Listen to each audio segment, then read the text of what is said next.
Hello, नमस्कार दोस्तों। मेरा नाम प्रदीप है और आज हम आपको किस के लिए इन्वेस्टमेंट क्या है, हम लोग उसके ऊपर डिस्कस करेंगे। और मैं इसमें आपको कोई चार्ट या कोई प्रेजेंटेशन नहीं बताऊंगा और न दिखाऊंगा। मेरा मतलब भी ये नहीं है कि मैं आपको एक प्रेजेंटेशन और एक चार्ट के ज़रिए सारी चीज़ें समझाएं। हम एक जनरल कॉमन पार्लेंस में ये कोशिश करेंगे समझने की कि इन्वेस्टमेंट क्या है। और मैं आपको कभी भी किसी शेयर को ख़रीदने की राय नहीं दूंगा, किसी भी तरह की इन्वेस्टमेंट करने की राय नहीं दूंगा, बट मैं आपको उसकी अच्छाई और उसके एडवांटेजेस और डिसएडवांटेजेस क्या है, ये मैं आपको अपनी तरफ से बताने की पूरी कोशिश करूंगा। तो चलिए हम लोग इन्वेस्टमेंट की जर्नी शुरू करते हैं। इन्वेस्टमेंट का मतलब होता है कि आप अपने एक्स्ट्रा पैसे को किसी ऐसी संपत्ति को लेना या ऐसे एसेट में लगाना जिससे कि एक निश्चित अवधि, एक निश्चित टाइम पीरियड के बाद वो जो पैसा आपने इन्वेस्ट किया है या लगाया है उससे अधिक वैल्यू आपको मिल सके। ठीक है, या आपको उस पैसे पे कुछ डिविडेंड या लाभांश आपको मिल सके, सालाना, वीकली, मंथली, फोर्टनाइटली और एनुअली। तो उस और वो पैसा आपका एप्रिशिएट करता रहे, तो इसको हम लोग बेसिकली इन्वेस्टमेंट कहते हैं।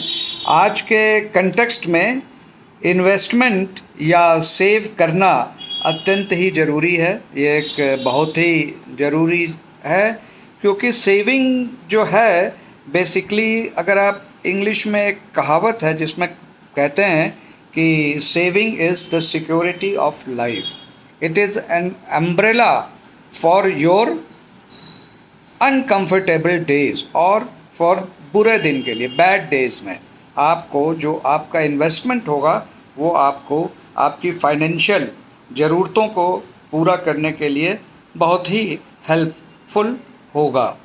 जनरली जो इन्वेस्टमेंट की जो थ्योरी है वो बेसिकली कहती है कि जनरली किसी को भी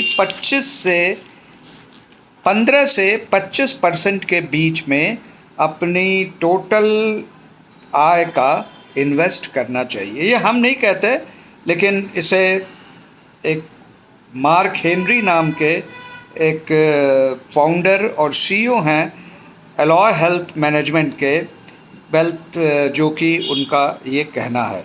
तो यहाँ पे हम देखेंगे कि जो इन्वेस्टमेंट है, investment is basically a science and art both. क्योंकि यहाँ पे साइंस इसलिए क्योंकि यहाँ पे कुछ साइंटिफिक प्रोसेस या जो स्ट्रेटजी हम लोग बनाते हैं एक अच्छे इन्वेस्टमेंट का, तो उसमें साइंस की ज़रूरत पड़ती है।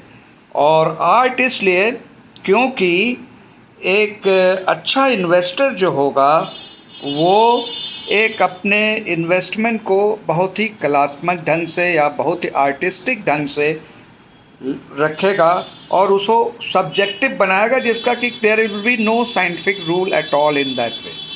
तो हम लोग कई तरह के आज की कंटेस्ट में या नाउ डेज कई तरह के इन्वेस्टमेंट हैं। उसमें से कुछ इन्वेस्टमेंट जो कि बहुत इम्पॉर्टेंट है वो इस प्रकार के हैं, जैसे किसी लिस्टेड पब्लिक कंपनी में शेयर खरीद लेना और उसमें इन्वेस्ट कर देना, किसी भी गवर्नमेंट बॉन्ड में पैसे इन्वेस्ट करना, किसी भी पब्लिक कंपनी में का डिवेंचर खरीद लेना या बॉन्ड खरीद लेना, किसी भी म्यूचुअल फंड को में इन्वेस्ट करना और किसी रियल एस्टेट में अपना पैसा लगाना या इन्वेस्ट करना, और या तो बुलियन मार्केट जैसे सोना या चांदी, गोल्ड या सिल्वर को खरीद लेना। ठीक है, तो ये जो इन्वेस्टमेंट है, ये इतने तरह के इन्वेस्टमेंट हम देखते हैं, लेकिन एक अच्छा इन्वेस्टमेंट हम कैसे करें, जो हमने अभी आपको एग्ज़ाम्पल बताया उसमें हम किस तरह से उस इन्वेस्टमेंट को किस में करें जिससे कि हमें एक अच्छा रिटर्न मिले और जो इन्फ्लेशन रेट है उसको वो डिस्काउंट करे और हम एक अच्छा रिटर्न मिल सके। तो देखा जाए तो हमारी नज़र में जो अच्छा इन्वेस्टमेंट है, जो कि इन्फ्लेशन रेट जो कि इंडिया में इस समय अगस्त में 4.5 3.5 टू 4.5 समथिंग इस तरह से चल रहा है, तो जो सबसे अच्छा इन्वेस्टमेंट हमको लगता है वो है इक्विटी मार्केट में। क्योंकि इक्विटी मार्केट में कोई आप रिस्क ही तो बहुत है, there is a lot of risk in equity market, लेकिन उसमें रिटर्न जो है वो बहुत अच्छा है। जनरली मैं ऐसा समझता हूँ कि एक कॉमन आदमी के लिए अगर 2% रिटर्न पर मंथ हो तो हम उसे एक अच्छा इन्वेस्टमेंट मानते हैं। तो इक्विटी मार्केट में हम लोग देखेंगे कि कैसे, किस तरह से हम इस इन्वेस्टमेंट को कैसे हम अपने पैसे को लगाएं और किस तरह से हमारा जो पैसा है वो हमको 2% पर मंथ का रिटर्न दे सके। तो आज के लिए यहीं तक, अगले वीडियो में हम लोग और आगे की चीज़ें डिस्कस करेंगे और अपनी इन्वेस्टमेंट जर्नी को आगे बढ़ाएंगे। Thank you.